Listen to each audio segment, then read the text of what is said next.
Michael Hernandez of MLH Media and Valley Fight News, and I'm here today with one of the 559 fights newest upcoming prospects in Gabriel Reyes. How you doing today, brother?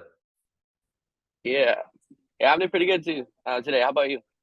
It's a great day, great chance to talk to a new upcoming guy in the 135, 145 division, right? Because you can kind of float in between both those. I'll stay at probably Bantamweight 135. I like it right there. Feel great fighting. Yeah, you definitely have put on a couple of good performances at 135. Talk to us about that experience, how it's been performing under your 559 fights banner that your team Ochoa Combat Academy. It's had success there before. So how is it to get to be one of the guys that's donning the famous attire of donning the t-shirt, going out in the octagon, and then getting your hand raised at the end of the night? And being at Ochoa, everything's cool over there. The guys are cool, help me out. I've been learning a lot. And one thing I was worried about when I first started fighting was my stand up because I'm a wrestler and all that. So they got me going pretty good over there. My stand up, I feel a lot more comfortable fighting, and yeah, it feels great. Yeah, I feel you are getting pretty comfortable in your stand up. You were even throwing out some of those Taekwondo kicks in your last fight against Rojas, right? I seen a couple of those kind of Oh yeah, fly yeah, out. yeah. I've been practicing a lot of my kicks too. Yeah, definitely got to diversify yourself as a martial artist to have a lot of success in this game. But I feel you're picking up pretty quick. You're able to utilize that wrestling a lot. Was that something that you really emphasized on in your early years? Was that something you and your dad were just going out and just wrestle, wrestle, wrestle? Because it seems that wrestling pedigree is definitely pretty dominant. Seems to put you in a lot of great positions in a lot of your fights. When the fight is on the ground, it seems you are very, very, very comfortable to where you're going to be able to pull out a result that's going to be uh you know a result that's going to be good for you, man. So talk to us about the wrestling. Where did it start, and then did it get you anywhere? Did you go to college for anything like that? Talk to us about that wrestling pedigree. Well, it started way back when I was 4. My dad started me with wrestling, so I've been doing it my whole life. So out of high school, I stopped. I didn't think I'd want to like do it anymore in college or anything. But I had some scholarships, but yeah, I decided not to take any of them. And then I always thought about MMA, so I somehow got into it. So I'm happy where I'm at now. I'm having fun out there. It's nice. I love the sport already. Just a little bit more about your MMA career in itself. You 2-0 so far, and you're facing a guy that's going to be 2-1. Have you heard anything about your opponent? I know it's been a little bit since he hopped back into the ring. He trains out of Ralph's house over there in Fowler, Fresno area. How has it been for you, kind of prepping yourself for this camp? Because before this, you were fighting guys that were kind of more on the 0-0, 1-0 kind of route, and now you're fighting guys that have a couple of fights underneath their belt. Has it been a little bit of a different prep for this camp? A little bit more watching film and really keying in on certain things that he does, or has it been you don't know what you're gonna get because it's been a couple years since this guy's hopped in the octagon, and you never know what he can come out with. Yeah, it's been a while for him. I watched his fights, but they're from like 3 years ago, so I'll have to work off of that. But I've been doing a lot of wrestling to prepare for him, and a lot of stand up too, because I heard he's a wrestler and BJJ. So I just want to. I feel like I'm ready for my ground game and all that, but definitely my stand up. I'm gonna try to emphasize that a lot more in this fight. Yeah, is that something you and Ron Dog Reyes are gonna work on a little bit? Oh yeah, Ronnie. Yeah, he's a good partner for me. So Yeah, are the other guys at Ochoa. I was gonna say, how is that working a little bit with Ronnie? And somebody that you have a really close connection with, obviously. I swear, I had 3 people text me that I put the same clip in twice. I'm like, nope, it's 2 different people, 2 different results. But yeah, so how has it been working with your brother into this MMA career? Has it been like you're guiding him because you've already had a fight under your belt, or has it been a little bit of you guys are learning a little bit together in this journey and kind of picking up on things together? Yeah, well, when I first started MMA, he started with me, and then I started my first fight, and he didn't want to fight at first, and I guess he seen me go out there and handle some stuff, so and he wanted to give it a try.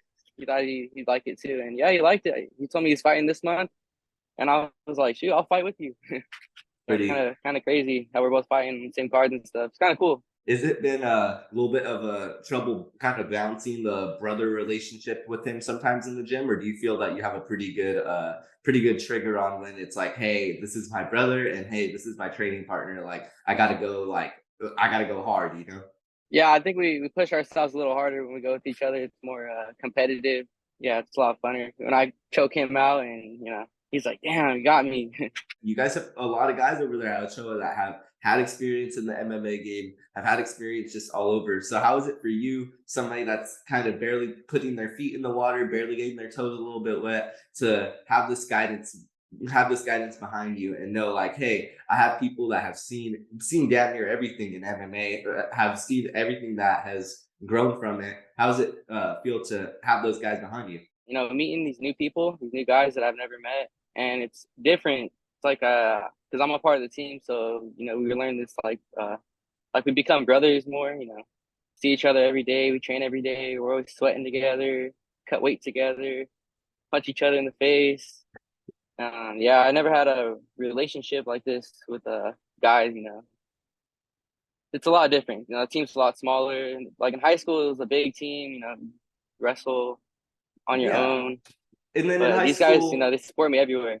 pretty cool when you're able to find other men that are just as strong minded or just as strong willed and are able to help push you through to that journey to a spot where you know you can achieve things, but you just need that guidance, that little bit of a push to get there. And that's pretty awesome that you have that over there at Ochoa Combat Academy. Speaking of that, Jacob Jeff, one of the main coaches over there. How is your guys' relationship? How has it been learning from a guy that's been around since basically one of the pioneers for Central Valley MMA? I mean, getting all those fights over at Tachi back in the day, and possibly now in the next coming years, if some negotiations go well. I mean, you never know because Jacksonville's getting all these UFC fights they hosted during the pandemic. Lamore was supposed to host during the pandemic, so Jacob Jeff's doing some huge things over there. How is it to have that guy in your corner and just giving you advice and just helping you out with everything that there is to do in this MMA sphere? Yeah, he's a great guy. I just met him a couple months ago when I started, and he brought me in. He's shown me love, and I couldn't ask for anything more. He makes everything easy for me. He showed me some of his jujitsu moves to try to show me what's up, but I got to stand my ground. Got to show him what's up. He's got some moves over there in that back pocket, man. A lot of those guys go on the mats and they don't expect it, because he's a nice guy. Really, if anybody's ever met Jacob Jeff, they know he's the sweetest dude. He's one of the nicest guys you're ever going to talk to. Just if you ever just bump into him, get a catch up and just get to talk to him a little bit. He's always a really nice guy. So you just wouldn't expect the type of killer type of moves he's got out of his arsenal. Because I've seen some of the videos that he'll post on his Instagram or whatever, and you're just like, man, why are you doing that to those poor guys, man? I don't know if I don't know Yeah. if they deserved it. But what are some goals you have for possibly after this fight proceeding for onwards into your career? I know we were talking a little bit about, every fighter kind of wants to go pro, every wants to make money eventually. Is that a goal that you have for your own career, or is this something that you're kind of taking your time on, want to take your time in your amateur career and see how things play out? What exactly is the plan for Gabe Reyes? So far, yeah, after this fight, I think I'm gonna fight in the September card. The US for 559 100. I'd Yeah. like to fight on that one. That'll be a good one to fight at. And yeah, I'll probably get some amateur fights in for a while. Not sure how long, but we'll play it by fight by fight. But eventually, I do want to go pro and head towards UFC if I could. That sounds Yeah. like those are my goals right there. I really want to get up there. Yeah, no, and you definitely have the right type of exposure. A lot of these guys from the Central Valley have gone on to do some pretty big things in mixed martial arts, and especially over there at in Lemoore in the Hanford area. Any words to your opponent, Sebastian Gomez? I know it's been a little bit of a time since he's last hopped into that octagon. So is there any kind of words that you want to share for him, or is there anything that you want to share to the crowd that's going to be in attendance on July 29th and going to be watching your matchup? It should be fun. I always have fun out there. Yeah. So it should be a good 6 minutes or less if I can. But I'm training hard, so I'm gonna give it all to them. All right. And then for Ronnie as well, do you feel like are you going to be in the corner for that fight? Because were you in the corner for the last one? No, it was my dad and Jacob. Yeah, 'cause my dad, he likes coaching us. Yeah, I was gonna say, do you ever plan on being in the corner for any one of his fights when it's possible, or do you think you guys are gonna keep on this fighting the Reyes brothers on the same card? It's pretty cool. I like the the word is escaping me, but I like the planning on your guys' part to make sure that you guys are fighting on the same card. It's pretty cool. Yeah. Gets the opportunity for your families to come out. So are you guys gonna keep on doing that, or maybe we're gonna see you in the corner for him one of these days? If he's fine, I'd love to fight too. It feels good. But yeah, some days I probably have to take a month off eventually. Take some time off, and maybe if he's fine, I'll hop in the corner. I wouldn't mind that. Be there Yeah. for him, support him. Yeah, no, that would definitely be pretty cool. But hey, I mean, to have your dad in that corner as well, that's pretty awesome. Pretty awesome as well. Are you pretty excited to hear his voice in the corner whenever it's fight day? Or are you a little bit like it's a little nerve wracking sometimes hearing his voice and kind of like, okay, like I'm trying to do things, but I'm also in a fight. You know, I've heard some guys tell me that as well. It's a little bit harder to hear your dad's voice in that corner because it's like you're trying to do what he's telling you, but it's like it's harder to just do it, you know? Or is it really comforting to have that voice that's been there your whole life and been able to guide you? Yeah, he's always been in my corner ever since I was little, so it feels normal. But yeah, he's loud. He gets very loud when we're fighting. He makes sure I can hear him.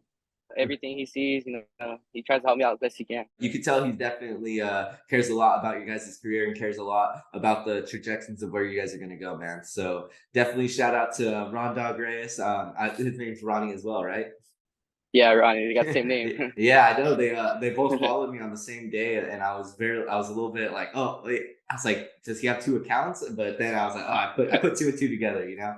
But Yeah. yeah, man, just wishing the best of luck to you on July 29th. I know you're gonna do some awesome things in that octagon because I know whenever those lights turn on, Gabe Reyes definitely decides to come out and put on a show, man. Excited to see a couple more of those kicks go on display, and just really excited to see what you put together for Sebastian, man, because it's definitely going to be a really good matchup, and I'm really excited to see what you guys put together, man. Yeah, should be a good fight. Appreciate it. I'll see you out there, man.